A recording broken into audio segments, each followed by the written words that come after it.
您現在看到的是美國女孩和中國親生父母時隔22年相見的畫面。1994年，江蘇鎮江一對夫婦在生下女兒後不久便將其遺棄，原因是家裡條件不太好，他們還想生兒子。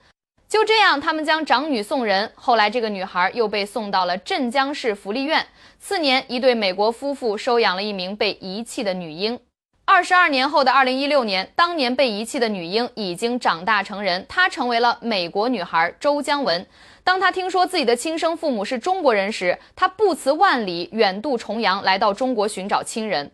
大家好，我是南風，本期就帶大家走進這段跨國尋親的感人故事。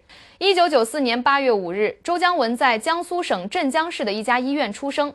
她是嚴三紅和杜麗琴夫婦的第一個孩子。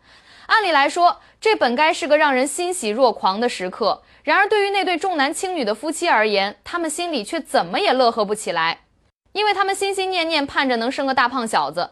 嚴三紅夫婦原本是江蘇淮安下邊農村的人，兩口子後來跑到鎮江打工謀生，隨後在鎮江的一家醫院生下了女兒。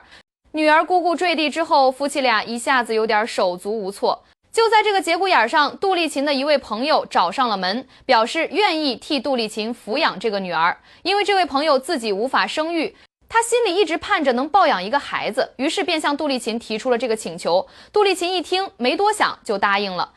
1994年9月14日，天剛蒙蒙亮，杜麗琴的朋友原本說好要來家裡接孩子，但那天他家裡實在有事兒，脫不開身。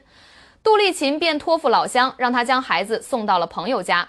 可是這個老鄉帶着女嬰來到了鎮江市京口區南門大街315號樓後，卻忘記了杜麗琴朋友的樓號和樓層。當時也沒有手機可以聯繫，老鄉便自作主張地將女嬰遺棄到了315號樓的1樓和2樓之間的緩步台上。然後老鄉便天真的以為杜麗琴的朋友會下來找孩子，便走了。不一會兒後，女嬰的啼哭聲吸引了樓層居民的注意，大家湊前一看，發現是一個女嬰。多番詢問後，無人認領。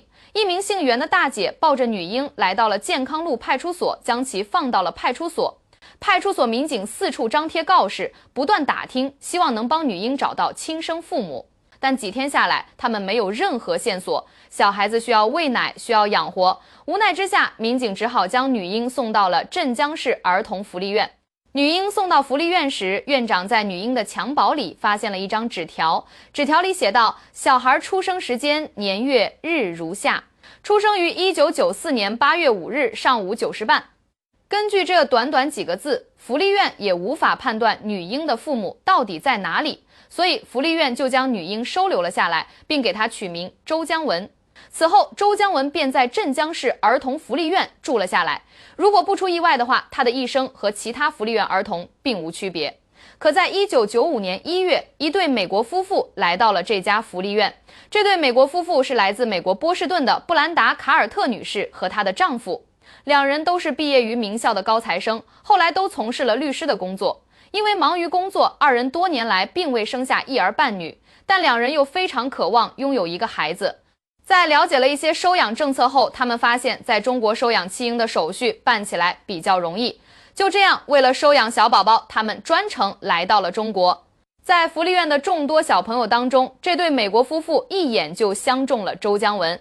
那時的周姜文還不到半歲，既不會說話，也不會走路，但美國夫婦不辭辛勞，堅持要把周姜文帶回美國生活。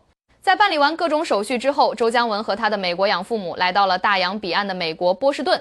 自此，一個中國孩子的人生軌跡就此在美國的土地上展開。剛開始的時候，他的養母布蘭達還需要每天去購買價格不菲的奶粉，嚴格按照時間一絲不苟地給孩子沖泡奶粉，照料幼小嬰兒的日日夜夜，可謂相當辛勞。但這對美國的養父母卻從未有過半句怨言。時間來到1998年，因為擔心周姜文未來長大後會感到孤單，這對充滿愛心的美國夫婦再次遠渡重洋來到中國，收養了另一名女嬰。這個女嬰只比周姜文小2歲，兩個華裔小女孩從小一起長大，在養父母的悉心陪伴與教導下，她們度過了快樂的童年。兩個女孩都養成了活潑開朗的性格，她們也成長得堅強又自信。時間來到大約2008年，這時候的周姜文已經14歲了，他開始有了自己獨立思考的能力。自從他懂事以來，心裡就一直存着一個好奇，為何自己和母親長得不太一樣？抱着這種好奇心，他詢問了母親。布蘭達知道這一天終究會來，他沒有任何隱瞞，直接告訴周姜文：“你來自中國，你的親生父母是中國人。”中國，從此這個對於周姜文來說十分陌生的國度，成為了他向往的地方。其實，美國養父母也鼓勵周姜文回到中國尋找親生父母，所以從那時起，他們又開始鼓勵周姜文學習漢語，說中國話。在養父母的影響下，周姜文對中國文化產生了濃厚的興趣，也不斷想要搞清楚中國是一個什麼樣的國家。2009年夏天，周姜文在養母的陪伴下，時隔15年再次踏上了中國的土地。這一次，他們的目的很明確，就是幫助周姜文尋找親生父母。母女倆来到了鎮江市兒童福利院，可當年的院長已經退休，新院長对於周姜文沒有多少印象。最後，資料員在檔案室裡找到了周姜文当時送來時襁褓裡的字條。這條字條詳細記錄了周姜文的出生年月日，可幾人再也無法發現其他線索。忙活了10多天，母女倆一無所獲。這時，養母布蘭達告訴女兒，讓她專心把書念好，等大學畢了業再去中國找親人也不遲。2012年的夏天，成績一直很拔尖的周姜文收到了耶魯大学的錄取通知書。在耶魯主修什麼專業？我在耶魯大學念的是東亞研究。東亞研究。那你選擇這個專業的時候，是和你的身世有關係嗎？應該會有，應該有。會對東亞文化比較感興趣。對，比較感興趣。上大學後，周姜文有了更多的時間。在長時間對中國了解的過程中，他發現中國的社交媒體發展非常快。他知道中國人可以像美國人一樣，在網上發表自己的觀點言論，可以發一些廣告，甚至是求助信息。而這個社交平台就是新浪微博。周姜文注冊了新浪微博。2016年7月10日上午10點11分，周姜文在微博上發布了一條求助信息，內容提到他和同樣被遺棄的中國女嬰在美國長大，但卻迫切地想要和中國父母相認。這條微博發出後，轉發和評論都只有30多次，但卻引起了江蘇地區《現代快報》記者王凡的注意。王凡連忙編輯微博幫助周姜文擴散。不僅如此，報社還特意成立了一個尋親小組，號召媒體行業內的記者幫助周姜文擴散。對於這件事兒，王凡特別上心，他親自到鎮江市福利院找尋線索。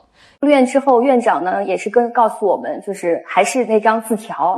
然後呢，就唯一的線索就是那張字條。对。但是我们非常無意的，我們把那張字條打開之後呢，發現了那張寫有他出生記錄的字條背面粘貼着一張當時醫院的接種疫苗的一個記錄。那個紙條就已經有點模糊了，但是能隱約的看到那個上面醫院的字樣。是。對，這個嗎？對。根據這個線索，王凡來到了紙條上顯示的鎮江市第4人民醫院。工作人員耐心地幫助王凡查找了1994年8月5日當天的生產記錄。而在當天，醫院只有一個孕婦生產，她就是杜麗琴。醫院的資料裡還詳細記錄了杜麗琴的家庭住址，地址在淮安市下轄的一個農村。雖然距離鎮江比較遠，又隔了20多年，記者也不敢肯定杜麗琴到底還有沒有住在這裡，但他還是決定要去試一試。第二天，記者按照醫院給出的地址來到了杜麗琴所在的村子。經過一番打聽，杜麗琴果然是這個村子的人，並且這麼多年一直都沒有搬過家。到那個杜麗琴家的時候是什麼情形嗎？能記得，因為當時其實她是她的女兒在家，而且事後我們知道她女兒剛剛到家10分鐘，就是她的二女兒。然後她女兒就開門，因為我們是陌生人嘛，一開始接觸交流，其實我們也有一點不太敢那麼這樣去問嘛。然後後來就是我們問到他自己，就是有幾個兄弟姐妹啊這些，他二女兒自己問了我們一句，說你們是想問我們送人的那個孩子嗎？然後他二女兒就立刻給他媽媽打了電話，就是告訴了他我們的來意。然後我跟他媽媽第一次通話的時候，我第一次就馬上就問他的是，你那個送人的孩子是幾年幾月幾號生的？他媽媽馬上就說是1994年8月5號。我們當時就覺得應該就是時間上是吻合的。對，時間上完全吻合。而杜麗琴在得知有了大女兒的線索後，夫妻倆也感到非常激動。正在安徽打工的他們請假後，連夜趕回了淮安，並在記者的安排下，和遠在異國他鄉的周江文進行了視頻通話。我們就是很想找到你，我們想到一路上都很激動，知道吧？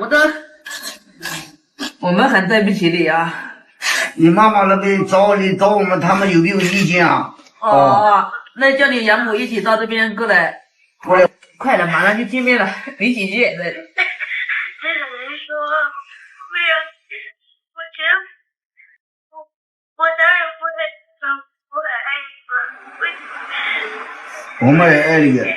歡迎你到馬上回來跟我們一起玩。回家。歡迎你回家，歡迎你回家。2016年7月31日，周江文来到了南京。在抵達機場前，嚴三紅和杜麗琴夫婦早已在機场等候多時。下午3時左右，周江文獨自一人拉着行李箱出現在了南京機場的大廳。此時此刻，嚴三紅和杜麗琴夫婦再也抑制不住眼中的淚水，已經泣不成聲。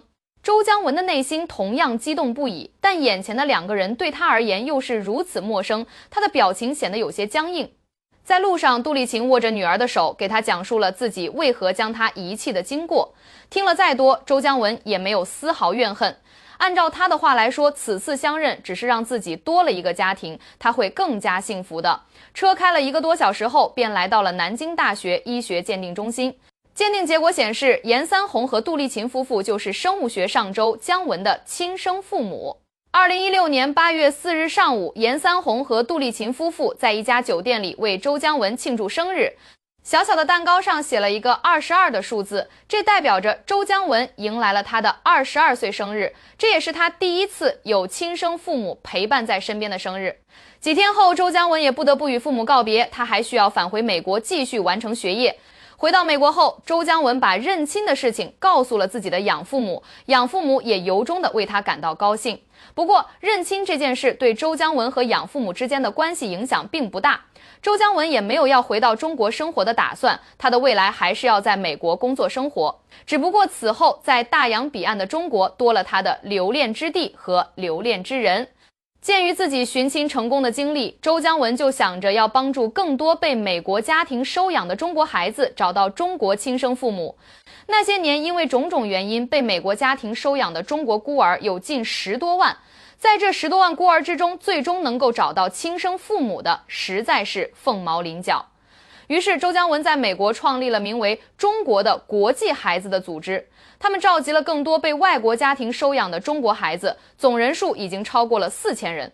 他們定期舉辦各類活動，一起學習中文和中國文化，回到中国參與志願服務，踏上尋找親人的旅程。如今距離周江文尋親成功已經過去整整7年了。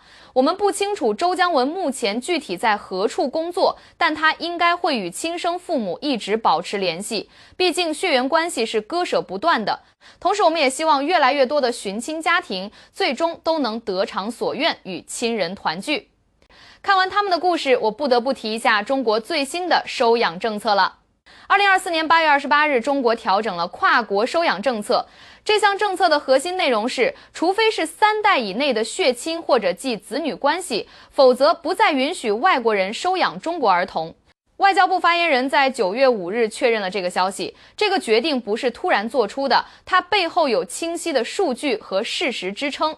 從1999年到2017年，有超過8萬名中國兒童被美國家庭收養，這些孩子裡超過85%是女孩。這個數字本身就能說明一些問題，為什麼過去會有這麼多孩子被收養到美國？這需要回到當時的背景去看。上世紀90年代，中國的經濟狀況和現在不一樣，社會福利體系也處在建設初期。一些地方存在重男輕女的觀念，加上当時對殘疾兒童的救助能力有限，導致一些健康的女嬰或者有輕度殘疾的孩子被送入福利院。那個時候，福利院面臨很大壓力，孩子多，資源少。1992年，中國出台了收養法，打開了跨國收養的通道。在當時的情況下，這被認為是一種解決辦法，讓孩子有機會進入家庭環境，哪怕這個家庭在外國。同一時期，美國社會也有自己的需求。美國的生育率在變化，家庭結構也在變化。一些家庭出於各種原因，希望收養孩子，跨國收養，特別是收養中國孩子，形成了一種趨勢。對中國孩子的描述往往是乖巧。好帶。這背後是一種選擇，一種基於特定偏好的選擇。美國國內其實也有大量等待被收養的孩子，但這些孩子可能因為年齡偏大，或者有複雜的家庭背景，不那麼容易被收養。跨國收養在某種程度上滿足了一部分美國家庭的特定期望，但問題隨之而來，孩子被收養之後，他們的生活到底怎麼樣？中國方面很難进行持續的跟蹤和監管，一旦孩子離開中國，他們的命運在很大程度上就交給了收養家庭和所在國的保護体系。當收養關係建立在一種不对稱的信息和權利基礎上時，孩子的權益可能得不到充分保障。中國現在的狀況和30年前完全不同了。2023年，中國的孤兒總數已經下降到14.4萬人，這個數字在2012年是57萬人。下降幅度很大，重男輕女的觀念在社会進步和宣傳教育下正在改变。隨着經濟發展，國內家庭收養的意願和能力都在提高。民政部的數據顯示，接近90%的收養行為發生在國內，這意味着中國社會自身已經具備了消化和照顧絕大多數孤兒的能力。國家政策也在提供支持。孩子不是可以隨意贈送的物品，他們的成長需要穩定的環境、文化的認同和有效的法律保護。將他們送到一個法律保護體系不同、後續監管無法觸及的地方，本身就有風險。中國現在選擇將風險控制在自己能夠管理的範圍內。有人可能會問，那些真心善待孩子的美國家庭呢？確實存在很多盡心盡責的家庭，孩子也獲得了新生。但政策不能建立在個案的美好願望上，它需要基於系統的風險評估和整體的兒童利益最大化。當無法確保每一個孩子都能得到妥善安置和保護時，收緊政策是負責任的表現。這項政策的深層含義是中國對自身社會治理能力和福利水平的自信。它傳遞的信息是中國的兒童，中國能夠自己負責。這不僅僅是關上一扇門，更是對國內兒童福利體系投入和建設的肯定。未來中國或許不僅能照顧好自己國家的孩子，還能將實踐中積累的經驗與其他國家分享。本期故事到這裡就結束了，感謝您的觀看。